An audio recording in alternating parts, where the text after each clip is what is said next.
Hey, thanks for taking a look at my video on the 3D printed Rocinante that I have here. This particular one is 3D printed and hand painted. This is like out of season 6, episode 6. So it's got the blue, what do they call it? Ceramic something armor. It's supposed to be, part of, proto-molecule based kind of thing. So anyways, just a quick overview on the model itself. So again, this is a painted version. I do offer these in painted and just solid black. So if you want to detail it, paint it yourself, that sort of thing, you certainly can. So I just want to go over a couple of the features. I'll start out at the bottom. So down here we have the landing gear. So landing gear is pretty straightforward. You just want to be gentle, obviously. These guys move up, articulate like so. So it gets up to the top here, the foot folds back, and it's in place. Something to know is if you try too hard or articulate it wrong, this piece could potentially come out. These things are just pressed into here, so be careful with that. Again, not a big deal if it does. And so we got all 4 sides there. So this is one of the things that I actually remodified there. So there's an example of me doing it myself there. So this guy, see these pop out. You just take that, pop it back in, and good to go. So this guy again comes up like so and folds in. Oh gosh. So there's the piece.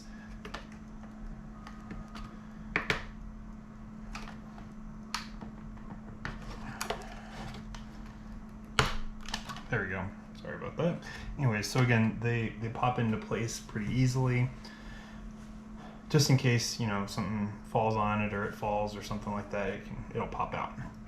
So anyways, landing legs, again, that's something that I modified from the original STLs that were available. I'll put a link to the original person who made this. This is, again, upsized quite a bit. The whole thing is about 30 inches tall in this case. So let's start with the PDCs. So all of the PDCs are operable, meaning they open like so, and then you just grab a hold of the PDC and they come out. They all only move one direction, so they rotate like so. If you want to completely deploy it, and then straighten it up, push it back in, close the doors, and good to go. Same thing up here. These guys, they all do the exact same. The direction that they do articulate is based on the side of the vehicle that it's on, so they're always up basically, and this being the up, right? I know it's not really up in the sense of the show. So again, 6 of those guys. Even up here. Okay. So that's it for the railguns. This is a little interface for the stand. I'll show that in a second. But the other cool part here is the air bridge. So this is, like when they land in season, I think it's 4. On Illis, they extend this air bridge, or when they're docked with another vehicle in space, that sort of thing. So got the operating door there. So once that's down and out of the way, there's a little tiny tab up here. You just gotta be very gentle, pull on that a little bit. Now here's the important part. This all fits together really tightly, and it's kind of fragile because it's really thin 3D printed. So what I do is I take my thumb on the inside here and just kind of extend it like so. And we have an air bridge where something like eventually the Razorback here, or Screaming Fire Chicken, I think it's called, Firehawk, one of the two, could be up against it. But yeah, so that's the air bridge, and then just push that back all the way and grab gently here, pull that up, and it's protected again. Okay, and then we've got the stand. So this stand I designed myself. The one that came with the original files is fine. I just wanted to change it up. So I got this little peg here.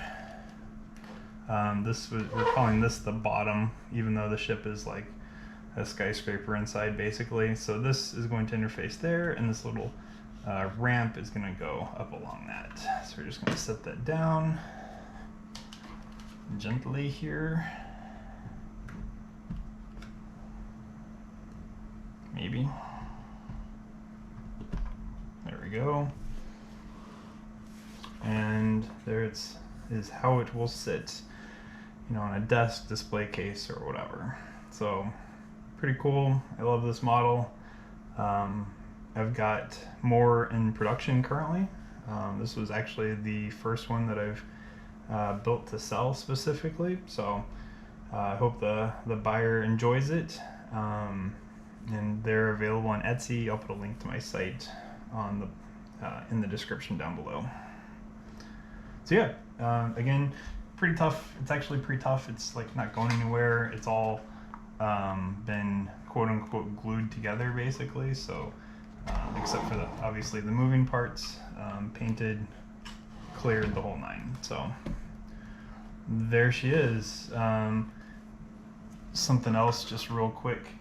These pieces are going to be for the Donager that I'm printing, and something that's also really cool.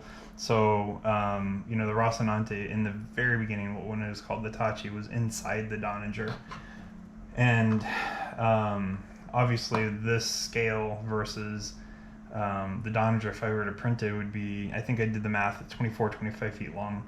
But I'm printing the Donager. This is just one tiny little piece, obviously. This is the scale Rocinante or Tachi to the Donager in comparison. So the Donager, I think it's going to be 35 or 38 inches long, something like that when it's all said and done. So anyways, just thought that was neat to show the scale difference between the two. Anyways, again, hopefully you enjoy. Yeah. Ask me if you have any questions, please let me know.